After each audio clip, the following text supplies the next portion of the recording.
salam sejahtera bagi kita semua. Shalom, Om Swastiastu, Namo Buddhaya, salam kebajikan.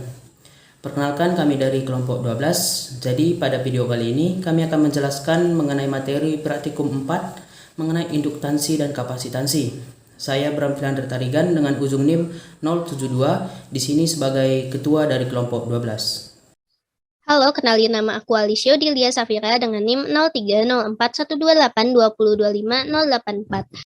Halo, perkenalkan nama saya Dinda Septiani dengan NIM 030412822504. Perkenalkan nama saya Kurniawan, NIM 03041282025032.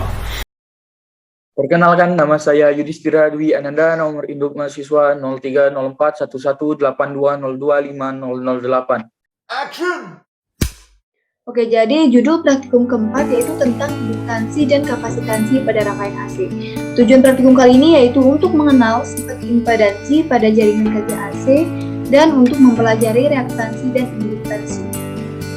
Beberapa alat dan komponen yang dibutuhkan diantaranya modul BE421C untuk membuat rangkaian induktansi dan kapasitansi rangkaian AC.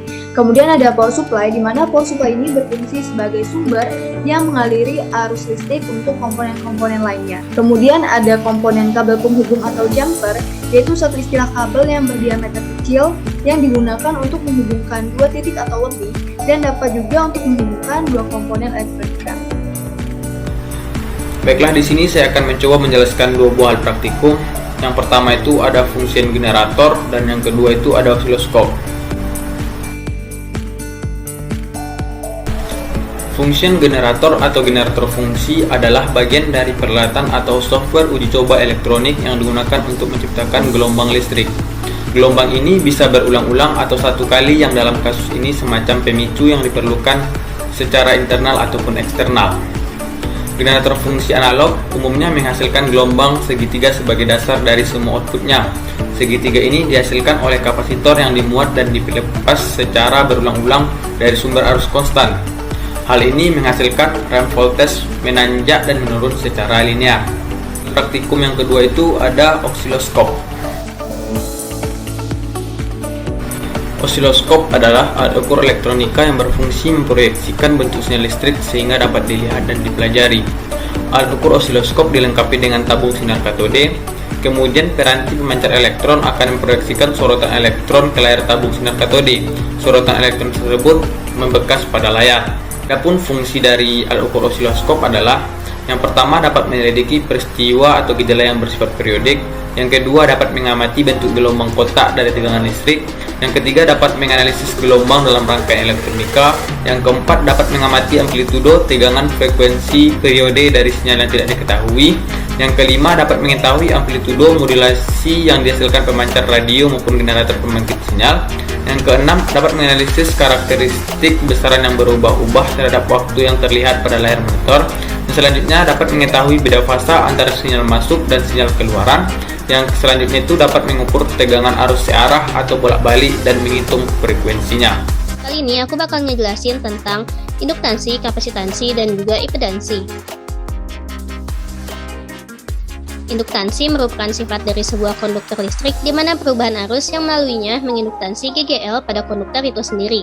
Induktansi biasanya muncul karena adanya medan magnet yang ditimbulkan oleh arus listrik.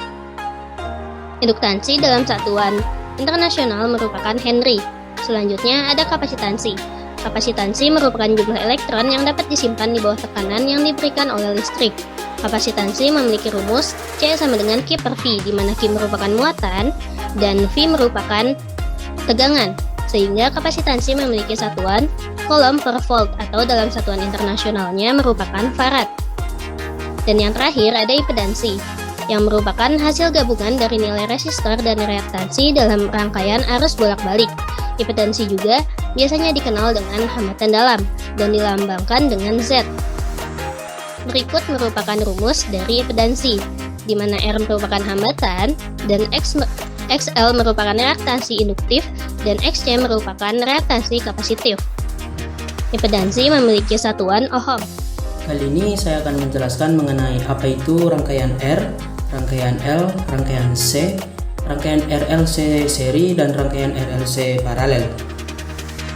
Pertama, rangkaian R ini merupakan rangkaian elektronika yang dimana dalam rangkaian tersebut hanya terdapat dua komponen saja, yaitu sumber tegangan bolak-balik atau tegangan AC dan hambatan atau resistor. Berikut rangkaiannya. Kedua, rangkaian L ini merupakan rangkaian elektronika yang dimana dalam rangkaian tersebut hanya terdapat dua komponen saja, yaitu sumber tegangan bolak-balik atau tegangan AC dan induktor. Berikut rangkaiannya.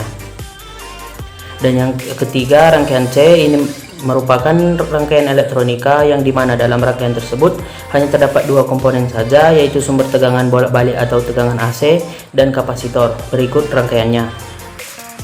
Keempat, rangkaian RLC seri merupakan rangkaian elektronika yang terdiri atas resistor, induktor, dan kapasitor yang dihubungkan secara seri dengan sumber tegangan bolak-balik atau tegangan AC. Berikut rangkaiannya. Dan yang terakhir adalah rangkaian RLC paralel, adalah rangkaian elektronika yang terdiri atas resistor, induktor, dan kapasitor yang dihubungkan secara paralel dengan sumber tegangan bolak-balik atau AC. Berikut rangkaiannya. Di sini saya akan menjelaskan mengenai jenis-jenis induktansi. Yang pertama ada induktansi diri. Induktansi diri adalah induktansi yang ditimbulkan akibat gaya gerak listrik di dalam kumparan. Penyebabnya adalah perubahan fluks magnetik pada kumparan. Flux magnetik ini ditimbulkan saat terjadi perubahan arus listrik di dalam kumparan yang menghasilkan beda potensial pada ujung-ujung kumparan. Yang kedua ada induksi diri sebuah kumparan. Induksi diri sebuah kumparan ini terjadi apabila arus berubah melewati suatu kumparan atau solenoida. Terjadi perubahan flux magnetik di dalam kumparan yang akan menginduksi GGL pada arah yang berlawanan. Yang ketiga ada induktansi diri solenoida dan toroida.